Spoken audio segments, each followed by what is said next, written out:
We're here at the Southeast Archeological Center, which is a service center for the southeast region of the National Park Service. We were designated back in 1966 and originally located at the Okmulgee National Monument in Macon, Georgia. And in 1972, the archaeology program in Washington decided that they wanted the archaeology centers to be affiliated with academic institutions, so we were relocated to Tallahassee, Florida, to be associated with the anthropology department at Florida State University at that time. The purpose is mainly to provide a center of expertise in the field of archaeology for the national park units in the southeast part of the U.S. There are 67 park units in the southeast region of the National Park Service, and we hold collections for 50 of those park units. Basically anywhere where archaeology is conducted in the parks, almost all of that material comes back here for safekeeping. I work in the Archaeological Investigations and Compliance Division, and I manage the lab. So my responsibility here involves monitoring all the artifacts that come into the lab, seeing that they're washed, cleaned, and prepared and properly stored. And then from there, we analyze the artifacts. So what we have here are a group of bones and shell remains from the Totten Key site. And this is sort of how it looks once it's been cleaned. It's just a group of artifacts. And then this tray here is sort of a rough sort. We sort all the artifacts into classes. We have ceramics, we have worked bone, we have worked shell, and just a variety of subsistence remains, so things that people were eating. We keep all the provenience information together, so it's really important to know where exactly in the site the artifacts came from. So the first thing that's done when they come back is we process all the information and make sure that everything is recorded on the bags if it hasn't been already. Then we wash the artifacts to get them clean. This stuff was extremely dirty when it came back. It came out of what's called a black earth midden, which has a lot of dirt in it, and so a lot of really sticky black muck on there. So all that has been washed. And then from there, we do a rough sort, and we sort things into ceramics, bone, shell, and any other sort of material culture that we have. And then from there, we'll take a closer look. So we'll determine the types for those ceramics, and we'll determine what animals those bones came from. And that'll give us an idea of the cultural groups that were there. The ceramics can tell us a little bit more about the time frame that's represented at the site.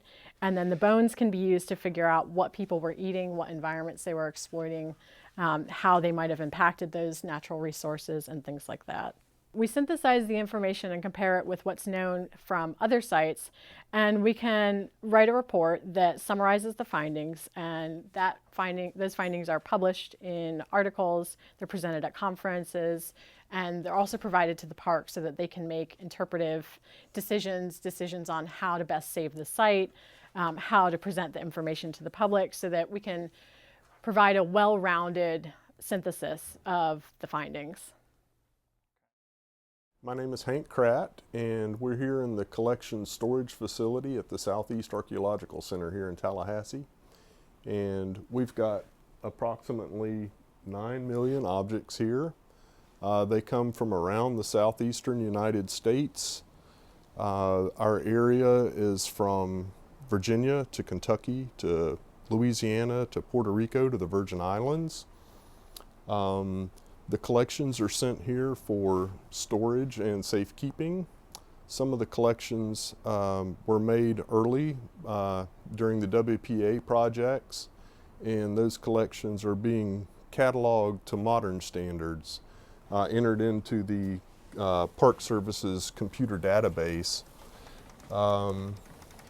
We have a variety of projects from other, or collections from other projects as well. Sometimes they don't look as exciting as one might expect, but there are a variety of items that can tell us about climate change and how people lived their lives in the past, who they traded with. These particular collections are from the Natchez Trace. This particular site, I think, is in Tennessee. It was done by the University of Tennessee. clearing an area or investigating an area. When we're asked about what are some of our more significant artifacts, almost everyone here at the center believes the cannon from the Fowey. This was a British warship that went down in Biscayne Bay, and a cannon was recovered from it. Yeah, 2 cannons at least. Charlie Sproul has had a bit of experience with this cannon here and at the state of Florida, where he worked prior to coming here, and knows a lot more about conservation and cannons than I. So Charlie, what size was this? This is a 9-pound cannon recovered from the HMS Fowey in the 1980s. The ship sank in 1748 on a reef in Biscayne Bay. And 2 cannons like this were recovered. One is down in Biscayne. It will go on exhibit. Both of these cannons, when they were recovered, they were still loaded. So we have the cannonballs for those. They both have English broad arrows in those, designating them as property of the king. This one, King George II was on the throne when this ship sank, but this cannon predates him, and this is the English Tudor Rose crest, and at some point there's an English broad arrow back That's right. here, again designating this as property of the king. Both of these have undergone conservation, once at the State of Florida Conservation Lab and once at the University of Texas. And what will you do with it while it's here? It will remain in this box. We're to preserve it as long as possible, and in these conditions it'll be here hundreds of years. This is a lead scupper from the Fowey. It's quite heavy, and this goes through the hull, the upper deck, and allows water to run off the deck.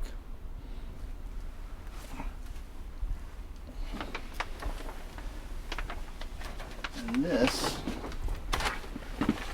also from the Fowey, is a wooden deadeye, and that went inside this ring.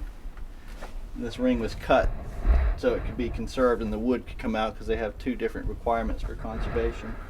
So this block is located right there, and this ring was mounted. And this stuff is heavy. Was mounted through this loop, and the other end was bolted to the ship. And you had your standing rigging, which would come through these holes to hold the mast up. The Southeast Archeological Center is a research-oriented facility, so we don't really have too much of a public face, and it's not really a public museum. But a lot of people in Tallahassee are surprised to find out that we have such a large archaeological collection right here in this building, which you would not think that something like that was in here from looking at the outside of the buildings.